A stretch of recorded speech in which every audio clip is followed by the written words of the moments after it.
Thank you for watching this video from us here at Cookdown, where we're going to show you the power of Connection Center for sending SCOM alerts to Slack and Teams in 3 minutes. So first, let's look at Connection Center.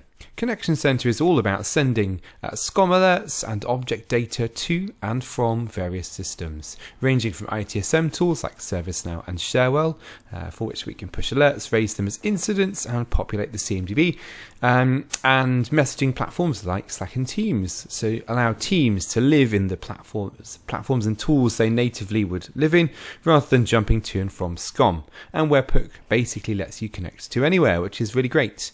So let's have a look at how this integration works for Slack and Teams. So SCOM raises alerts, and with the integration, they're pushed across as the messages to Slack and Teams. Not much more complicated than that.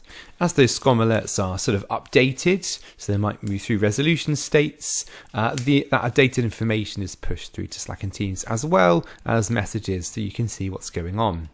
Let's see it in action. So here we are in the SCOM console. We're looking at our management pack CY here, and you can see I've created a connection to Slack and Teams. The process for these is exactly the same, just a different destination. If I modify my connection here, you'll see what I've done. So we've given it a name, we've given it a webhook URL. In this case, I've picked the detailed message format. For Slack, I've picked the simple standard one. We provided details so that when the messages are received, you can click a link through to a dashboard to see more information. In this case, this is a squared up dashboard. And here you can pick criteria. I'm going to push across all alerts, but you can pick and choose as you see fit. This configuration is stored in SCOM in a management pack. And then on the summary screen, you see what you are going to set up.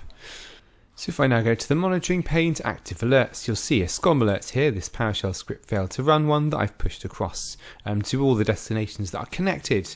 You can see I also include ServiceNow here because we have incident data. So now if I look in Slack and Teams, we should see a message there for that alert. Here we are in Slack and Teams, and this is the SCOM alerts here in both platforms. You can see all of the values are as set. We have the detailed version and a simple version. The detailed version here in Teams contains a bit more information. You can customize this in the setup as I showed you earlier. Back in the SCOM console now, I'm going to close off this SCOM alert like this. This was just from a rule. We should see a notification back in Slack and Teams that SCOM alert is now closed. Here we go. Here's that notification in both places. So you can see that the state is now marked as closed correctly. If I click the link here or in either place, we'll go through to the dashboard so you can see more information on the alert in question. And here we go. This is the squared up dashboard in this case. So if you like what you've seen, go to cookdown.com/connection center, where you can take a trial, book a demo, or ask us anything you like. There are also videos that go into more depth on this integration and all of our other connection center integrations. Thanks for watching this video.